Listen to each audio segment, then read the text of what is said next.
নৱনিৰ্বাচিত বিধায়ক হিচাপে আজি আপুনি আমাক এই পবিত্ৰ সদনত এটা গুৰুত্বপূৰ্ণ বিষয়ত বক্তব্য ৰাখিব দিয়াৰ বাবে ধন্যবাদ জ্ঞাপন কৰিছোঁ আৰু মই বিশেষভাৱে ধন্যবাদ জ্ঞাপন কৰিছোঁ অসমৰ সৰ্বকালৰ সৰ্বশ্ৰেষ্ঠ মুখ্যমন্ত্ৰী ডক্টৰ হিমন্ত বিশ্ব শৰ্মা ডাঙৰীয়াক যিহেতু মই যি ঠাইৰ পৰা প্ৰতিনিধিত্ব কৰিছোঁ ৰঙানদী বিধানসভা সমষ্টি সেই অঞ্চলৰ বিভিন্ন অঞ্চলত প্ৰতিদিনাই এই নিজৰ পৰিচয় লুকুৱাই বহু বিবাহৰ ফলত আক্ৰান্ত হোৱা এনেকুৱা বহু মই ভনী বাইদেউ মই পাওঁ আমি লগ পাওঁ যি আমাৰ ওচৰলৈ তেওঁলোকৰ সমস্যাসমূহ লৈ আহে মই ভাবোঁ কাৰণ আমি দেখিবলৈ পাইছোঁ যোৱাকালি যেতিয়া বিধানসভাত যেতিয়া নাৰী শক্তি বিধায়কৰ ওপৰত যেতিয়া আমি আলোচনা হৈছিল তেতিয়া হয়তো বিধায়ক আমাৰ কংগ্ৰেছ দলৰ দুই এজন বিধায়কে কৈছিলে যে তেওঁলোকৰ কংগ্ৰেছৰ দিনত তেওঁলোকে মহিলাৰ কাৰণে বহু কৰিলে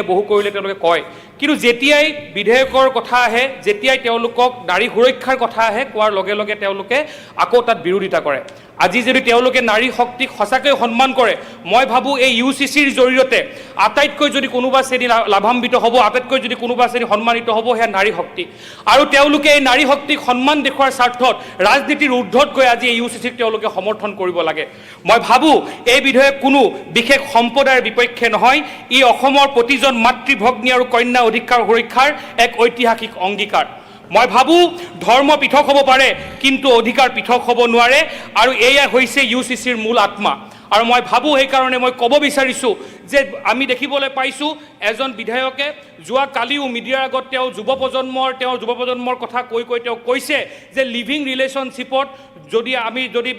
যদি পঞ্জীয়নভুক্ত হয় যুৱ প্ৰজন্মই বিৰোধ কৰিব বুলি কয় মই এজন যুৱ প্ৰজন্মৰ প্ৰতিনিধি হিচাপে ক'ব বিচাৰোঁ মই হিন্দু সনাতনী সভ্যতাত জন্মগ্ৰহণ কৰা এজন যুৱক হিচাপে মই গৌৰৱেৰে ক'ব বিচাৰোঁ অসমৰ সৰ্বকালৰ সৰ্বশ্ৰেষ্ঠ মুখ্যমন্ত্ৰী ডক্টৰ হিমন্ত বিশ্ব শৰ্মা ডাঙৰীয়াই যি বিধেয়ক আনিছে এই বিধেয়কৰ জৰিয়তে আমাৰ মা ভনী বাইদেউসকলক যি সুৰক্ষা যি সামাজিক ন্যায় যি সামাজিক সুৰক্ষা প্ৰদান কৰাৰ নিমিত্তে এই বিধেয়কে কাম কৰিব মই ভাবোঁ অসমৰ প্ৰত্যেকজন যুৱ প্ৰজন্মই এই সমৰ্থন জনাব বুলি মই বিশ্বাস ৰাখিছোঁ অসমৰ যুৱ প্ৰজন্মই নিজৰ মাতৃ ভগ্নীৰ লগত হোৱা অন্যায়